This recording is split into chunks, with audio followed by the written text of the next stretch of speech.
গত বছরের ২৯ জুলাই কোটা সংস্কার আন্দোলনকে কেন্দ্র করে আইনশৃঙ্খলা রক্ষাকারী বাহিনীর সদস্য সহ অন্য নিহতদের স্মরণে রাষ্ট্রীয় শোক পালনের সিদ্ধান্ত নেয় ক্ষমতাচ্যুত আওয়ামী লীগ সরকার।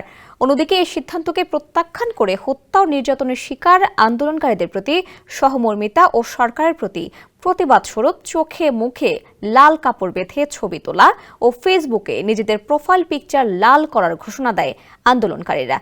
জুলাই অভ্যুত্থানের সময় ফেসবুকে প্রোফাইল পিকচার লাল করার কর্মসূচি কে বা কারা ঘোষণা করেছে, সম্প্রতি তা নিয়ে উঠেছে দুই দাবি। এবার বিষয়টি নিয়ে ফেসবুকে স্ট্যাটাস দিয়েছেন ইউনাইটেড পিপলস বাংলাদেশ আপের প্রধান সমন্বয়কারী রাফি সালমান রিফাত। সোমবার নিজের ভেরিফাইড ফেসবুক আইডিতে লাল ব্যাকগ্রাউন্ডে এক লাইনের একটি স্ট্যাটাস দেন তিনি। RICL TMX, যুগের পর যুগ স্থাপনা থাকে মজবুত। ওই স্ট্যাটাসে রাফি সালমান রিফাত লিখেন, বন্ধু তোমার লাল টুকটুকে জুলাই বেচো না। এর আগে ঢাকা বিশ্ববিদ্যালয় শাখা ছাত্র শিবিরের সভাপতি SM ফরহাদ এবং বৈষম্য বিরোধী ছাত্র আন্দোলনের কেন্দ্রীয় সমন্বয়ক ও বাংলাদেশ গণতান্ত্রিক ছাত্র সংসদ ঢাবি শাখার আহ্বায়ক আব্দুল কাদের দুজনে এই কর্মসূচি ঘোষণা করা নিয়ে দুই ধরনের দাবি করেন।